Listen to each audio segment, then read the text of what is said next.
Chapter. We're talking real money.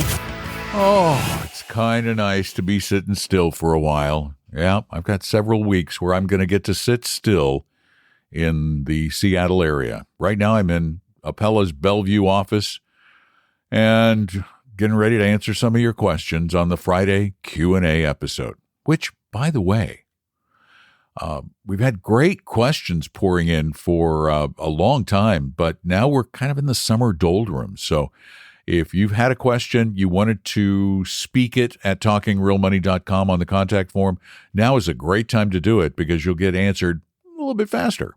So go to talkingrealmoney.com, click on the contact form, then click on that microphone, then record it through your computer or your iPhone, your tablet, your Samsung phone, whatever kind of phone you have or whatever it might be. And it sounds usually pretty good if your mic is good. Now, let's get to the first question for today, shall we? Hi, Tom and Don. This is Tom from New Hampshire. My wife and I have a brokerage account. It's a trust that has over $1 million at Schwab. Can you talk about the risk we have in it with SIPC covering only up to $500,000? It would complicate things to split it up simply to get it under the SIPC 500K coverage limit. Is this something to worry about or not really worry about it? Thanks again. My belief is that this is something you really don't need to worry about, particularly with a firm the size of Schwab. However, over and above the SIPC insurance, Schwab has many millions of additional private insurance. And remember, SIPC insurance is really kind of a different thing than FDIC, the insurance that's on banks. Banks, you give your money to a bank and the bank does stuff with it. You actually kind of give them total control of your money. So they can go lend it out, and the risks of them not returning it, I mean, they've been high in the past. That's why FDIC was invented. SIPC insurance is different. It doesn't cover you against losses in your investments. If you buy a stock and it goes to zero, well, you're out of luck. That was your bad decision, not something Schwab did. SIPC insurance covers you against a Bernie Madoff situation where somebody runs off with your money who is a broker-dealer. And that is way more rare, particularly in a firm the size of Schwab. There's no way they're going to steal your money. Okay, I mean, I guess there's a way, but I just cannot imagine it happening. They're so big. If you're with a big firm, it's not a big deal. They would literally have to steal your money for the SIPC to step in and make you whole. And that's why I like being with major firms, because major firms have too much to lose to steal. Schwab would make you whole. But over and above the $500,000, I think they have, I should just look it up. Oh, here it is. Yeah, they have another $600 million in excess SIPC insurance coverage over and above the $500,000 for securities and cash. Now, by the way, that doesn't cover commodities and things like that, but there's not really a security there anyway. It's not something, it's just a contract. So, yeah, you're safe. I wouldn't worry about it. Thanks so much for the question. I do appreciate it, though. And remember, send your questions in at talkingrealmoney.com, or if you like to talk with us live, we do that every Saturday. From noon to 2 Pacific, 3 to 5 Eastern, we take your calls at 855-935-TALK, 855-935-8255. Here's our next question. I see in the news today that the Labor Department has had a setback again with their fiduciary rule. In the news article I saw, there was a note about the insurance industry complaint around one-time rollover kind of situations where their interaction is not ongoing, so therefore can't be fiduciary. What are your thoughts? That's just typical insurance company deflection, obfuscation. That's a It's BS. It just really is.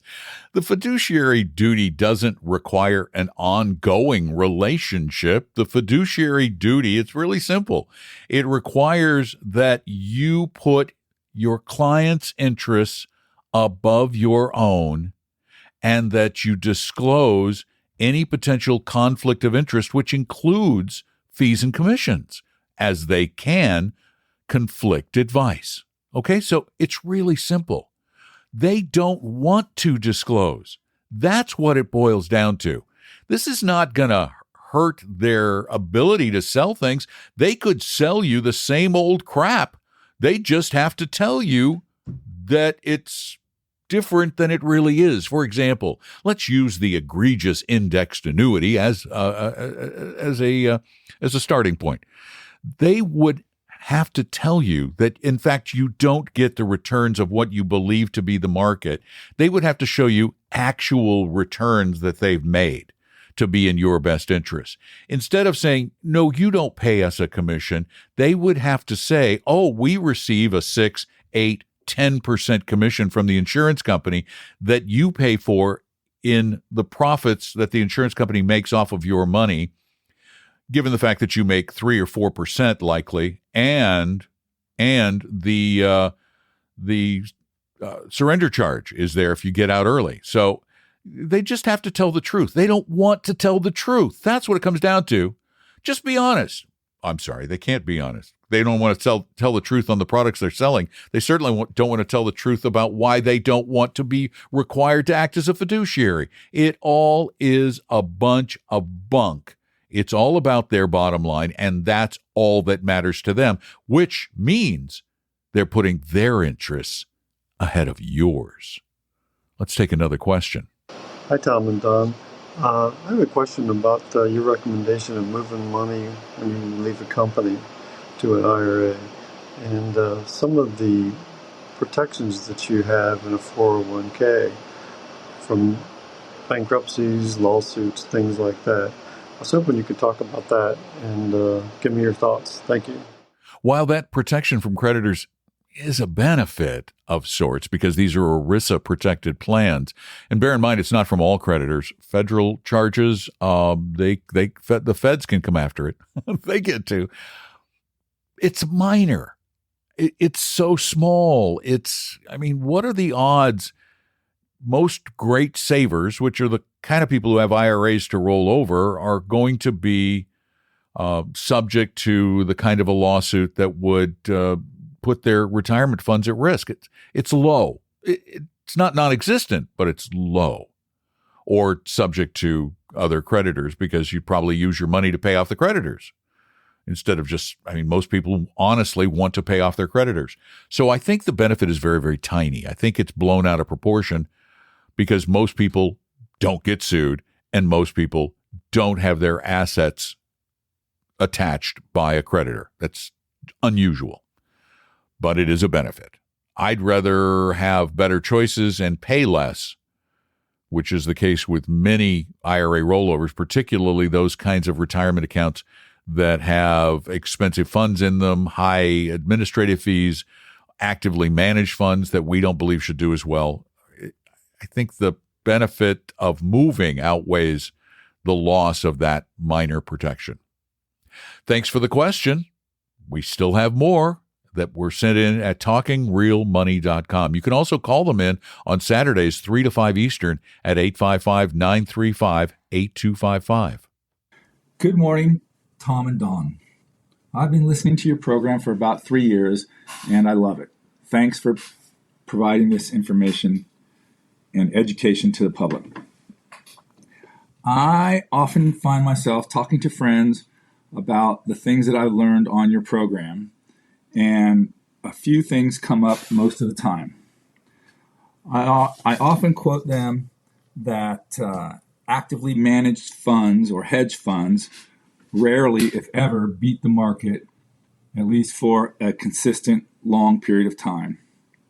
Also, I tell them that the S&P 500 earned approximately 10% annual return over any 10-year period, including the Great Depression, and that roughly 90% of financial planners are not fiduciaries.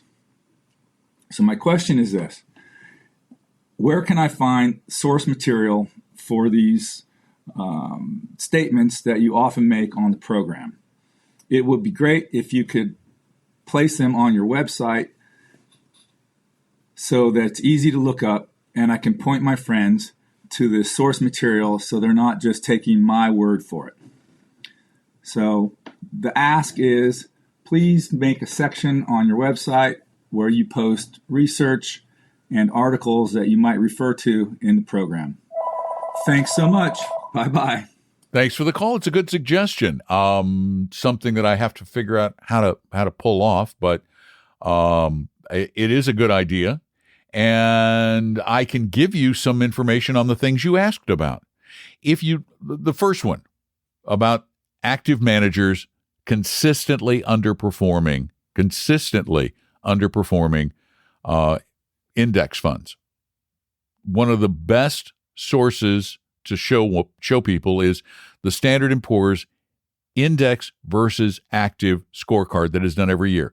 All you have to do is go into Google and type in SPIVA, and that will get you the latest study and all the previous ones. So you can see that what in fact is happening is that active managers fail a lot. There were also a couple of great studies done in past years, one by the Swiss Finance Institute and one by Professors Fama and French, that showed active managers consistently underperforming, and dramatically underperforming, more dramatically than SPIVA when you adjusted for luck. So that one's easy you could find all kinds of citations about that. Your second point about the S&P 500, that one I think you got wrong. There have been 10-year periods when the S&P 500 has lost money.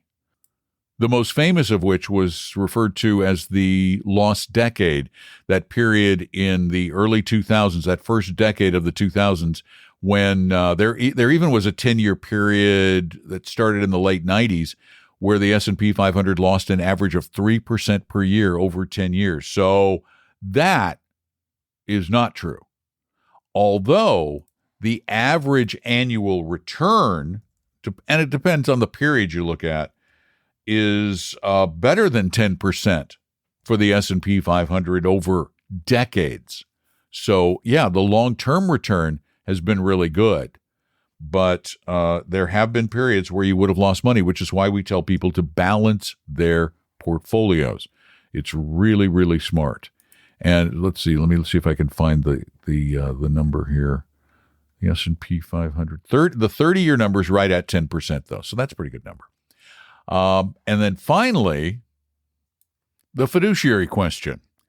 Now, this was from an article written by someone at MarketWatch many years ago, and they looked at all of those people licensed to sell financial products in the United States. They were looking at insurance agents who sell investment products. They were looking at broker-dealers, registered investment advisors, and they found there were about 1 million people who sold financial securities, registered investment advisors and the like, and they discovered that only 1% of those were, the keyword is always, required to act as a fiduciary.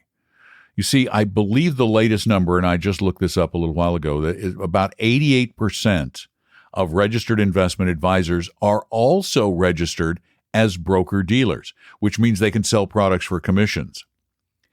And pretty much none of the insurance agents selling financial products are required to act as fiduciaries. They fight this all the time. So that tells you right there, 88% plus the insurance industry are not always required to act in your best interest, because if you make a commission, that is something that is not in the client's best interest when there's a product that can be offered to them that is non-commissioned. So that's a Morningstar story. But yeah, in the future, if I can figure out a way to easily do this that doesn't really add a lot to my workload, because remember, the production staff for Talking Real Money, well, you're listening to him. That's it, me. Now, let's get on to our last really quick question of the day. Where can I find your podcast? Well, this one cracked me up when I heard it, because to send in that question, he had to go to talkingrealmoney.com, click on the contact form. If he just scrolled a couple of inches further down the page, he would have found the podcast. And then the other thing, I thought about not putting it in, but because it made me laugh, I decided to put it in. I thought about not putting it in because if he can't find the podcast, he won't hear the answer. So you can listen to the podcast on every podcast service in the world. I don't think there's a single one that doesn't have Talking Real Money on it. Or you can listen to it at talkingrealmoney.com. So there you go. It's for the rest of you because he won't hear the answer. Thanks for being here. If you want to ask questions, go to talkingrealmoney.com, click on the contact form. If you want to talk with us one-on-one, on Saturdays, we do a radio show where it's active call-in. 855-935-TALK, 855-935-8255 from 3 p.m. to 5 p.m. Eastern Time. Or if you want to spend some time with a real live 100% always must act as a fiduciary advisor for free, really free, for a little while. We won't advise you long term unless you pay us, but for a little while, we'll help you. We believe in helping everybody. Just go to talkingrealmoney.com and click on the button that says Meet an Advisor. And as you can see, pretty much everything we do, one way or another, is at talkingrealmoney.com. The opinions and views expressed on this podcast were current on the date recorded. Opinions, estimates, forecasts, and statements of financial market trends that are based on current market conditions constitute our judgment and are subject to change without notice, including any forward-looking estimates or statements which are based on certain expectations and assumptions. Although information and opinions given have been obtained from or based on sources believed to be reliable, no warranty or representation is made as to their correctness, completeness, or accuracy. Information presented on the podcast is not personalized investment advice from Appella Wealth. The views and strategies described may not be suitable for everyone. This podcast does not identify all the risks, direct or indirect, or other considerations which might be material to you when entering any financial transaction. Past performance does not guarantee future results, and profitable results cannot be guaranteed. We hope you realize that the information provided on Talking Real Money is for informational, educational, and hopefully enjoyable purposes only. The podcast is not trying to get you to buy or sell any financial products or securities. Instead, the program is provided as a public service by Appella Wealth, a fee-only registered investment advisor. Please see Appella Wealth's ADV Part 2A on our website for information regarding Appella's fees and services. Appella Capital, LLC, DBA Appella Wealth, is an investment advisory firm registered with the Securities and Exchange Commission. The firm only transacts business in the states where it is properly registered or excluded or exempt from registration requirements. Registration with the SEC or any state securities authority does not imply a certain level of skill or training. Appella does not provide tax or legal advice, and nothing either stated or implied here should be inferred as providing such advice. Thanks for listening, and please visit talkingrealmoney.com for more information and important disclosure related to performance of any specific index or fund quoted in this podcast. I think I need a nap.